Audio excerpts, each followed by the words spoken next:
Imagine the scene. John G. Lake standing among the sick, hands outstretched, eyes fixed, completely surrendered to that moment. There's something almost cinematic there, a shadow of Jesus himself, walking among the broken, touching the untouchable, and interrupting the logic of the impossible with a touch. Like Christ, Lake didn't just preach, he embodied hope, and this created such a charged atmosphere that some said they felt the healing even before being touched. But soon the tension that always accompanies stories like this appears, extraordinary reports of healings, and questions that were never answered. Behind each testimony there is also an empty space, a gray area between what was seen and what was narrated, between what the body felt and what the mind interpreted. And it is precisely in this space, between the miracle and the mystery, that this video will delve, because deep down there's a secret desire pulsing within those who watch and those who witness, a hunger for living proof that the divine still touches the physical world. When someone says they've been healed, what we also hear is the inner cry of a generation that wants to believe that God still intervenes, still alters destinies, still pushes reality beyond the margins. But along with this hope comes the other side, the pain when nothing happens, or when explanations simply aren't enough. Therefore, today we'll go far beyond the accounts. We'll investigate deeply the psychological mechanisms that shape perceptions of healing, the social dynamics that amplify testimonies, the spiritual processes that fuel legitimate faith, and the human costs that arise when signs and wonders become public identity. And here comes our only biblical reference. Just as in Jesus' time when crowds surrounded him, some marveling at the restoration, others suspicious, fearing to lose control, miracles have always revealed as much about those who saw them as about those who received them. The phenomenon exposes the observer's heart as profoundly as it displays the power of God. So get ready. This is not a blind celebration, nor a cynical investigation. It is a mature, honest, and profound dive into the territory where faith, neuroscience, emotion, and mystery intersect. Repeat after me. I receive discernment, healing, and clarity in my life. Comment below which city and country you are watching from, and write, God will bless me. And at the end of this video, I will pray a powerful prayer to unlock healing, clarity, and protection over you and your home. There is always a kind of silence in the heart of those who read healing testimonies, a silence laden with longing. The starting point of this topic is precisely this: the pain and expectation hidden within the people who seek these stories. When someone reads about an inexplicable cure, they are not just seeking information, they are seeking certainty, an internal argument capable of calming fears that medicine, logic, or daily life cannot resolve. This emotional demand is the terrain where the accounts grow, and often it is also where they become distorted. It is in this context that the phenomenon known as testimonial inflation arises, a concept little discussed, but essential to understanding what happens around figures like John G. Lake. When an account is repeated many times, each retelling reconstructs the memory. Neuroscience calls this reconsolidation. What began as a modest detail can, as it passes from mouth to mouth, be intensified by expectation, collective emotion, and social validation. It is not necessarily fraud, it is human psychology.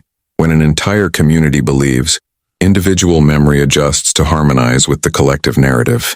This is where a counterintuitive revelation emerges. Consistency among various testimonies does not mean that everyone reported exactly the same reality, but rather that they shared the same emotional environment.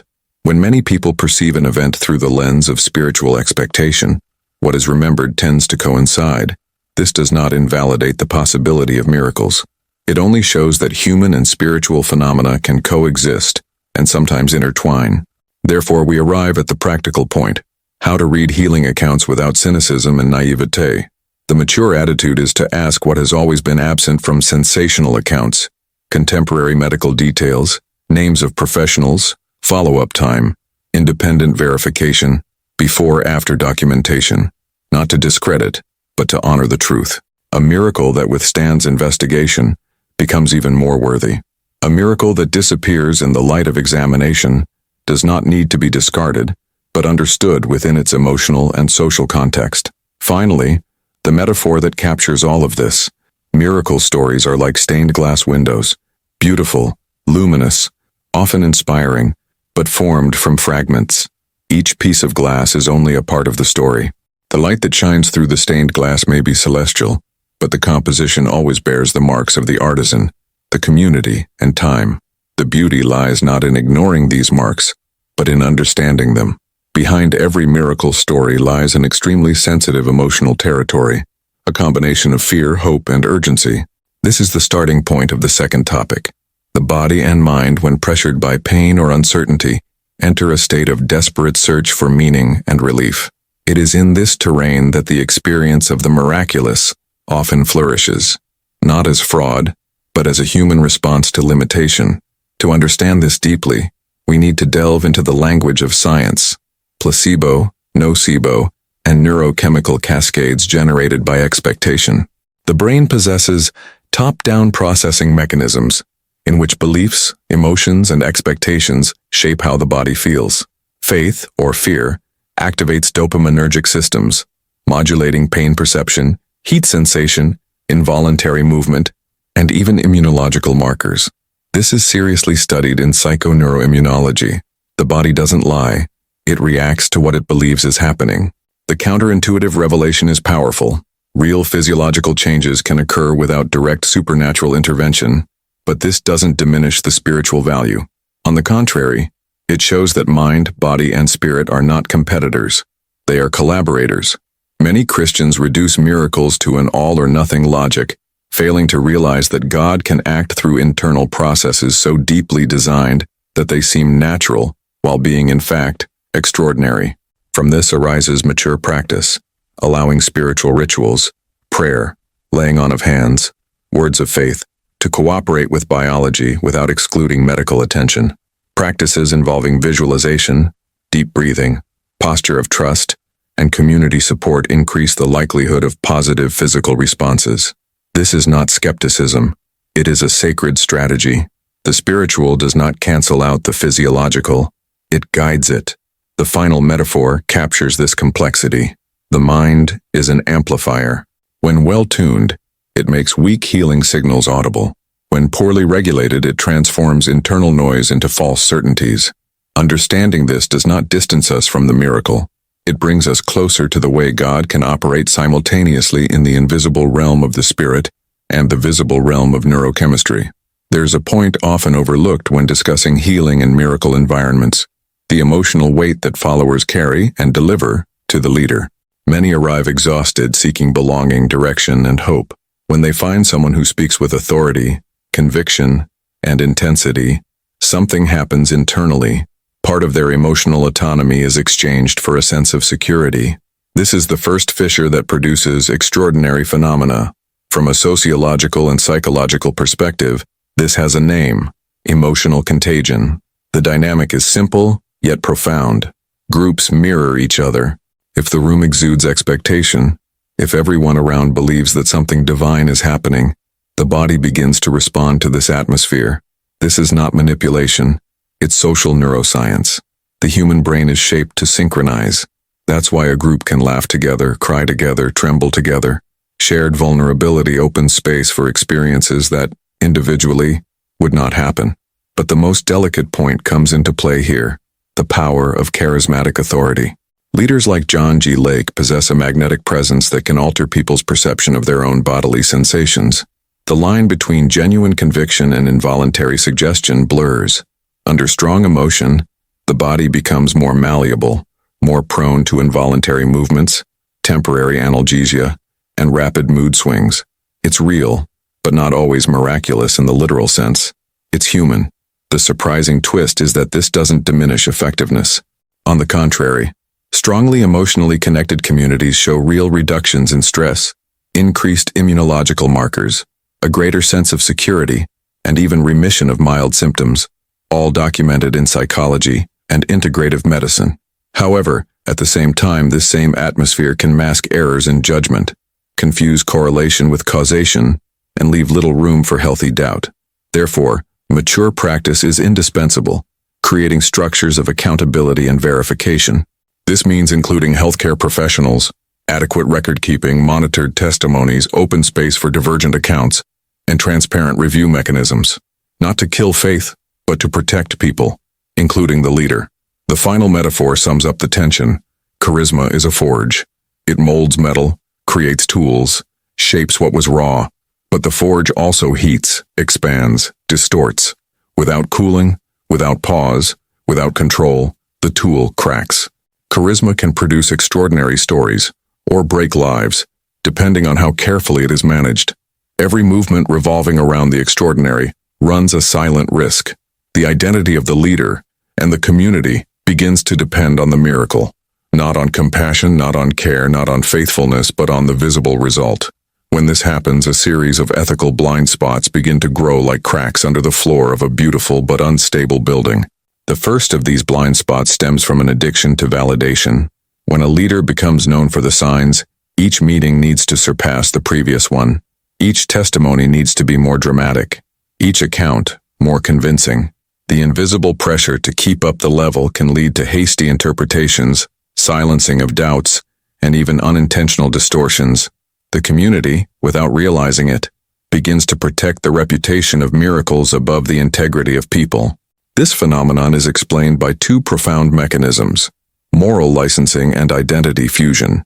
The first is the feeling that because it serves a noble purpose, any slip-up is forgivable, because we are used by God. The second is even more dangerous: the merging of spiritual identity with personal identity.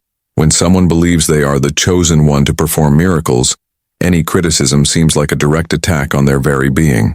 And when the group's identity merges with that of the leader, all disagreement becomes betrayal. The revelation, contrary to common sense, is simple and frightening.